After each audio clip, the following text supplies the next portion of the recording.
بسم اللہ الرحمن الرحیم۔ السلام علیکم ورحمۃ اللہ وبرکاتہ۔ محترم ناظرین، سورج گرہن یا چاند گرہن کے وقت حاملہ خاتون کو چھری نہیں پکڑنی چاہیے، ہاتھ میں کینچی نہیں پکڑنی چاہیے، اس سے بچے کو نقصان ہوتا ہے۔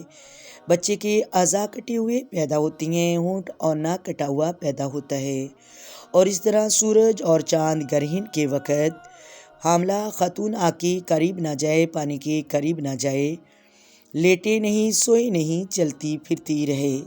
السلام علیکم ورحمۃ اللہ وبرکاتہ۔ سال 2024 کا آخری سورج گرہن جو 2 اکتوبر کو لگنے جا رہا ہے، اور محکمہ موسمیات کے مطابق یہ بہت بڑا سورج گرہن ہے، یعنی اس سورج گرہن کا جو درانیہ ہے وہ بہت زیادہ ہے۔ پاکستان وقت کے مطابق سورج گرہن کب شروع ہوگا اور کب ختم ہوگا؟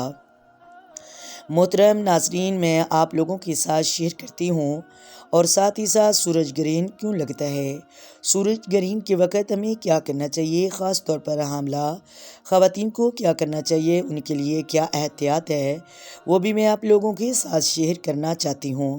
سب سے پہلے سورج گرہن کیوں لگتا ہے، دیکھیں سوال ہے۔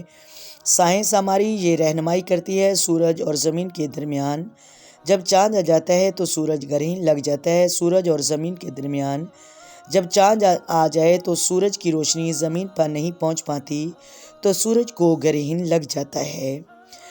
سب سے پہلے جبکہ حدیث پاک سے ہماری رہنمائی ہوتی ہے، جس طرح بخاری شریف میں ہے، حدیث نمبر 1060، حضرت عائشہ صدیقہ رضی اللہ تعالی عنہا نبی کریم صلی اللہ علیہ وآلہ وسلم سے نقل کیا ہے کہ جس وقت حضرت ابراہیم علیہ السلام کی وفات ہوئی، سورج گرہن بھی اس دن لگا۔ بعض لوگوں نے کہا کہ حضرت ابراہیم علیہ السلام کی وفات کی وجہ سے لگا ہے۔ رسول اللہ صلی اللہ علیہ وآلہ وسلم نے فرمایا کہ سورج اور چاند اللہ تعالیٰ کی نشانیوں میں سے 2 نشانیاں ہیں، ان میں گرہن کسی کی موت اور حیات کی وجہ سے نہیں لگتا۔ جب اسے دیکھو تو اللہ پاک سے دعا کرو اور نماز پڑھو کہ ہمارے گناہ معاف ہو جائیں۔ یہ بات کلیئر ہو گئی کہ سورج گرہن کس کی موت اور حیات کی وجہ سے نہیں لگتا، کسی بڑے حادثے کی وجہ سے نہیں لگتا ہے۔ اور روایت میں آتا ہے، سورج اور چاند اللہ تعالیٰ کی نشانیوں میں سے 2 بڑی نشانی ہیں۔ محترم ناظرین، ان سے اللہ پاک اپنے بندوں کو ڈراتا ہے، تو سورج گرہن ہو یا چاند گرہن ہو تو ہمیں اللہ تعالیٰ سے دعا کرنی چاہیے اور توبہ استغفار کرنا چاہیے، اور ساتھ ہی ساتھ نماز ادا کرنی چاہیے۔ نبی کریم صلی اللہ علیہ وآلہ وسلم بھی نماز پڑھتے تھے، اور ایسی نماز جس میں آپ طویل قیام اور طویل رکوع اور بہت لمبا سجدہ کرتے تھے۔ اللہ پاک اس طرح کی ہمیں بھی نماز پڑھنے کی توفیق عطا فرمائے۔ اب یہ پاکستانی وقت کے مطابق کب شروع ہوگا سورج گرہن، یہ بھی میں آپ لوگوں کے ساتھ شیئر کرتی ہوں۔ محکمہ موسمیات کے مطابق پاکستان وقت کے مطابق صبح 8:43 پر شروع ہوگا، اور 9:51 پر یہ سورج گرہن لگنے کا آغاز ہوگا، جبکہ 11:45 پر سورج گرہن اپنے عروج پر ہوگا، اور رات 2:47 پر سورج گرہن کا اختتام ہوگا، یعنی 8:43 پر شروع ہوگا اور 9:51 پر مکمل گرہن لگنے کا آغاز ہوگا، اور 11:47 پر سورج گرہن مکمل عروج پر ہوگا۔ رات 2:47 پر سورج گرہن کا اختتام ہوگا، یعنی سورج گرہن ختم ہوگا، اور یہ پاکستانی وقت کے مطابق وقت ہے۔ پاکستان میں سورج گرہن دیکھا نہیں جائے گا، لیکن محکمہ موسمیات کہنا ہے کہ سورج گرہن جنوبی اور شمالی امریکہ اور انٹارکٹیکا میں دیکھا جائے گا۔ سورج گرہن کے وقت حاملہ خواتین کو کیا کرنا چاہیے اور ان کے لیے کیا احتیاط ہے؟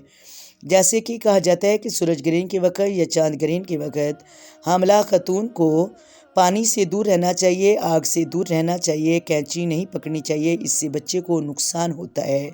بچے کے اعضاء کٹے ہوئے پیدا ہوتے ہیں، ہونٹ اور ناک کٹا ہوا ہوتا ہے۔ اس طرح سورج گرہن اور چاند گرہن کے وقت حاملہ خاتون وہ آپ کے قریب نہ جائے، پانی کے قریب نہ جائے، لیٹے نہیں، سوئے نہیں، چلتی پھرتی رہے۔ ابھی یہ کام کرتی ہے، اگر یہ کام نہیں کرتی تو بچے کی صحت پر اس کا اثر ہوگا۔ حالانکہ ان باتوں کا اسلام کے ساتھ کوئی تعلق نہیں۔